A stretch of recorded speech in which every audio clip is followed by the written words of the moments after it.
Kada govorimo o složenim globalnim temama poput transnacionalnih procesa i migracija, postoje rijetki pojedinci čija ekspertiza postaje svjetionik. To su priznati stručnjaci koji se bave ključnim pitanjima današnjice, od zaštite najranjivijih do suzbijanja trgovine ljudima i radne eksploatacije. Jedna od njih je dr. Antonella Arhin, profesor na Univerzitetu u Torontu i žena čiji put je počeo u Crnoj Gori.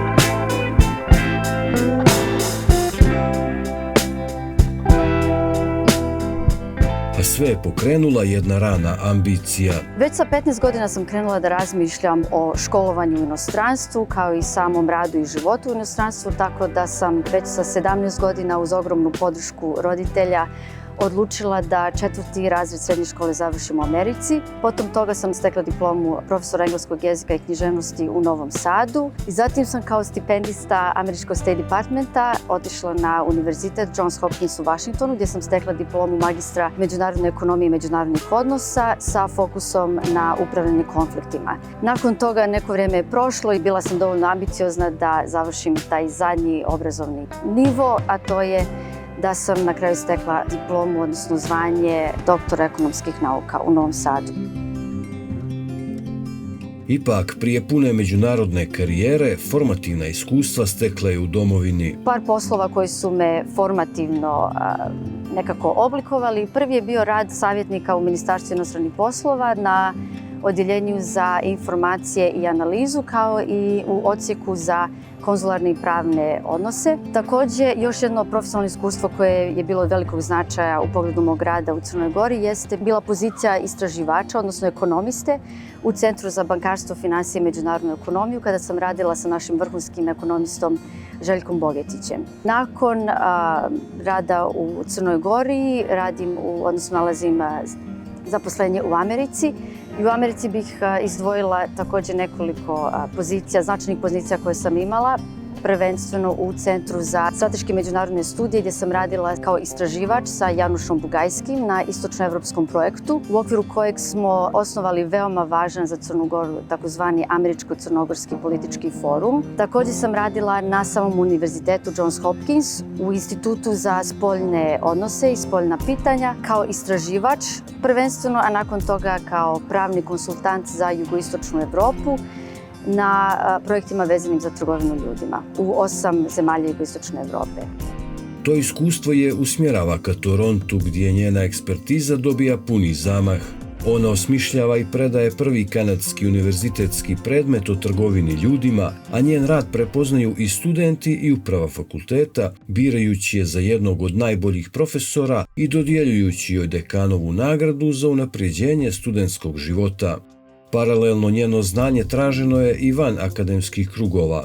Kao konsultant pruža stručne savjete Kanadskom ministarstvu unutrašnjih poslova, ali i jača kapacitete Crne Gore u identifikaciji žrtava trgovine ljudima. Svoj uticaj zaokružuje kao kourednik značajnih knjiga i članica uredništva međunarodnih naučnih časopisa. Smatram da dijaspora može značajno doprinijeti razvoju matične zemlje, odnosno Crne Gore, i to kroz dva ključna načina, znači kroz prenos znanja i kroz izgradnju institucija. Nije nikakva misterija da se taj prenos znanja ili dijeljenje znanja da ima moć da rekonstruiše i da mijenja sisteme i samim time da osnažuje cijelo društvo matične zemlje. Znači, članovi dijaspore donose nove metodologije, razne međunarodne standarde, inovativne pristupe, najbolje prakse. Bavim se direktno stvaranjem i jačanjem jednog interdisciplinarnog centra za dijasporu i transnacionalne studije i upravo su mi ta iskustva potvrdila i ukazala na to da institucije nisu neki rezultat slučajnosti, već da su rezultat kontinuiranog rada, posvećenosti i istrajnosti, kao i jednoj viziji koja povezuje ljude i resurse. Dijaspora nije samo skup ljudi u zajednici van Crne Gore, već da je ona most, znači most koji spaja Crnu Goru sa svijetom, preko kojeg se prenose razna znanja, iskustva, vještine i vrijednosti koje su stečene u inostranstvu, a koje se povezuju sa potencijalom i potrebama unutar Crne Gore. Ali taj most nije uvijek lako održati. Povezanost sa domovinom i očuvanje identiteta nailaze na stvarne prepreke. Članovi crnogorske dijaspore se suočavaju sa izazovima koji nisu isključivi i specifični samo za crnogorsku dijasporu. To su neki izazovi koji su vezani za bilo koju dijasporu na globalnom nivou. Jedan od najznačajnijih izazova i vjerovatno najtežih da se riješe jeste asimilacija i gubljenje jezika.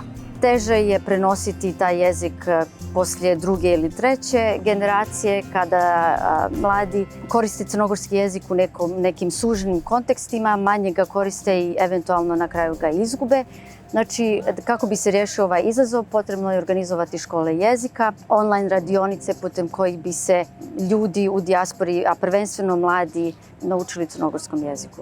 Drugi izazov bi bio ograničen pristup kulturnim dešavanjima, događajima, uslijed čega je teško njegovati tradiciju van granica Crne Gore, razviti znači kulturne centre, digitalne biblioteke, imati razne projekte putem kojih bi se crnogorske dijaspori nekako približila, na primjer crnogorska književnost, filmovi i umjetnost uopšte. Treći izazov izgleda pomalo banalan, je manjak prostora u kojem bi se crnogorska zajednica, odnosno dijaspora, mogla okupljati i u tom smislu bi bilo od velike koristi imati nekakvu fiksnu lokaciju.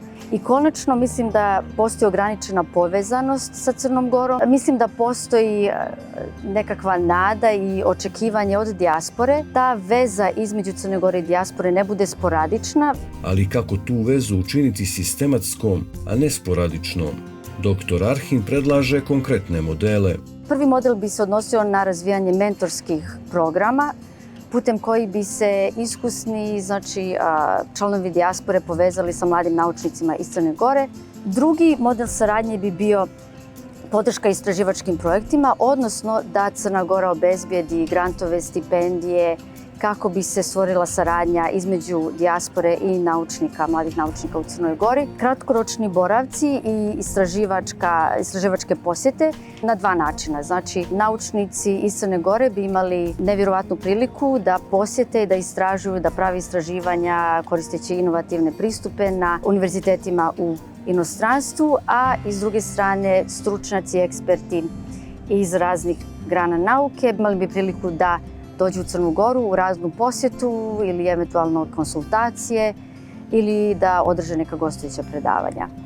Također savjetovala bih strateška povezivanja između crnogorskih univerziteta, naučnih centara sa istima u inostranstvu i na kraju uključivanje dijaspore u savjetodavne i strateške organe Crne Gore, kao što su razne komisije, odbore, pa i sami parlament. Upoznati dijasporu i odrediti neka strateška partnerstva, ali u skladu sa činjenicom da dijaspora nije homogeni entitet.